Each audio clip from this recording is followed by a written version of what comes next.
phobia doesn't make you weird. It may have started from childhood, hereditary or evolutionary natural selection. It may have started from our ancestors' natural instinct that stayed in our genes. Asa na ba si Riz? Tagal naman nito. Bakit parang walang tao?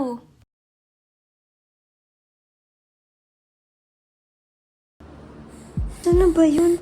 Sumasakit na dibdib ko. Uy! Teka lang. Heist! Uy, okay ka lang ba? Parang nagpapanik ka eh. Okay lang ako. Uy, sorry pre, ganun ako kanina. Kasi nagpapanik ako pag napupunta ako sa mga lugar na feel ko walang makakatulong sa akin kapag nagpanik attack ako.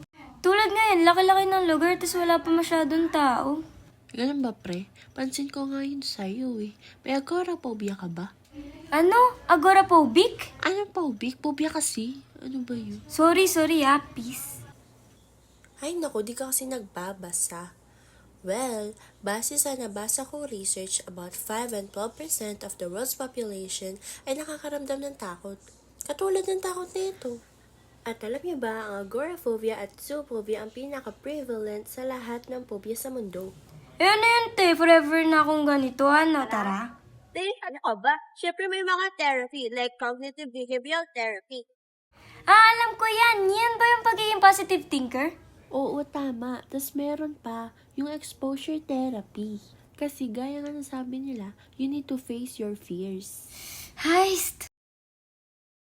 Pero alam mo, tayo tama ka. Kaya siguro kung naging ganun kanina, nagpapanik ako. Hindi ko alam kung saan ito nangyayari. Siguro hormones or yung classical conditioning. Lalo pag nakakaramdam ako ng mga ganito, kaya nakakapin. Kaya alam mo, dapat pagtuunan mo ng pansin yung person ko. Kasi mga 10 to 30 cases sa mga patient with phobia ay nagde-develop sila ng other pang mental disorder. Pag di nila nabigyan ng pansin yung mga phobia na yan, natulad ng anxiety, substance use disorders. Kaya, ayus-ayusin mo ah. Natakot. Sige na nga, tara na gumala na tayo. To wrap everything up, the research shows it's rarely just one thing. It is a mix of how we learn and how we build.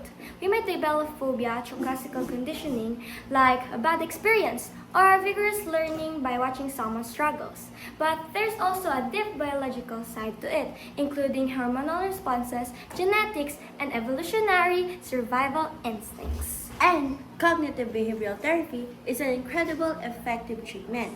In fact, some brain scans shows that CBT can actually rewire the brain. By taking active steps to learn about psychology behind these fears and creating a supportive environment, we can help people like you recover from phobias.